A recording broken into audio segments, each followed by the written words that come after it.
जीवाम्यहम् अहं वर्षं निगृह्णाम्युत्सृजामि च अमृतं चैव मृत्युश्च सदसच्चाहम् अर्जुनम्।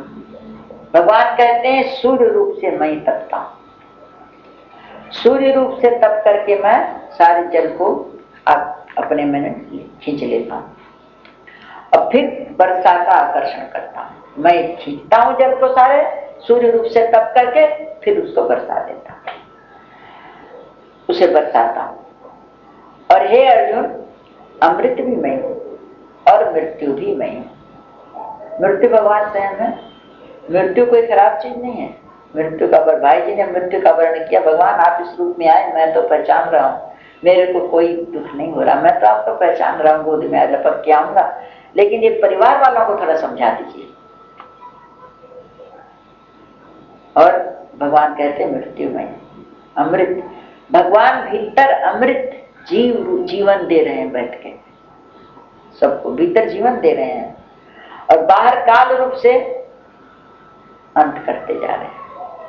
उधर से पोषण करते जा रहे हैं, इधर से काल रूप बाहर समय। तो मृत्यु भी मैं हूं। इतना बढ़िया मृत्यु का दिया है कि ये जो शरीर है ना, जीवन है ना, ये यज्ञ है, एक यज्ञ हो रहा है जीवन, और इसकी पूर्णाहुति होती है मृत्यु के बाद, और वो पूर्णाहुति होती है पुत्र के द्वारा।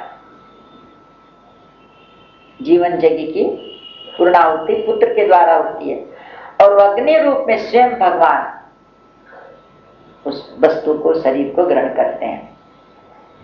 तो कहते हैं अगर पुत्र आध्यात्मिक हो, विचारवान हो, तो ये समझे कि भगवान की कृपा से आज मेरी माता या पिता की जीवन यज्ञ की पूर्णाहुति भगवान के को मैं अर्पण कर रहा हूं।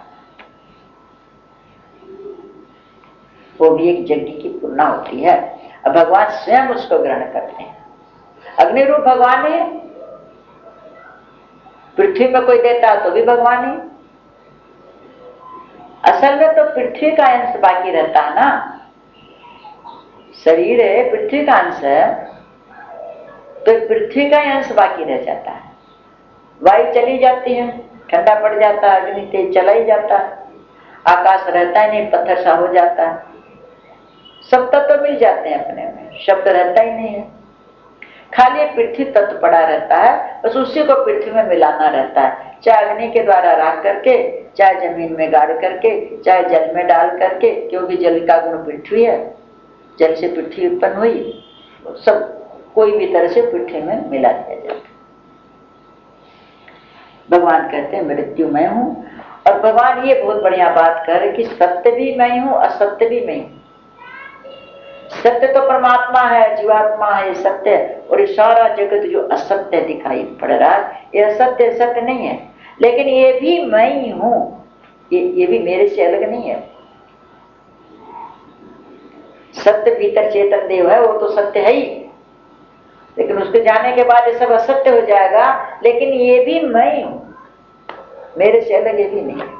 यहाँ कहा तो आयु अग्नि जल पृथ्वी मन बुद्धि अहंकार इन्हीं के द्वारा ये सब बना है, अरे सब मेरी प्रकृति मैं हूं ये सब। तो भगवान कहते हैं सत्य भी मेरे से अलग नहीं है और असत्य भी मेरे से अलग नहीं है, कि सब नहीं। समुद्र में जल है, लहरें भी जल है, भ्रमर पड़ता वो भी जल है, और किनारे किनारे जो इकट्ठा हो जाता वो भी तो पानी है। तो ये सब भगवान का इशारा।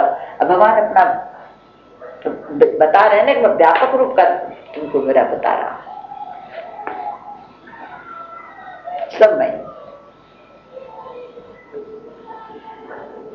तो भगवान कहते हैं कि जो इस तरह से मेरे को जान लेता है, इस पर जो श्रद्धा कर लेता है, वो आवागमन के चक्कर में नहीं पड़ता, जहां रहेगा मेरे पास रहेगा। भक्त ने एक ने कहा कि मेरे को क्या चिंता, मेरे खराब कर्म तो नरक में भेज दो, मेरे को क्या चिंता, अरे नरक में जाऊंगा तो क्या वहां वो नहीं है, मैं वहां भी 10 बार ये देखूंगा। वहीं यमराज बोले भैया मेरे नरक में भेजना मत इसको, मेरे नरक में आएगा तो वहां भी आकर के ये सब करेगा तो मेरा तो नरक ही खत्म हो जाएगा। मेरे डरता भगवान के भक्त से, तो नरक भी यमराज मेरे नरक में मत भेज देना। तो भक्त को एक भक्त सर्वत्र मेरे कोई देखता है,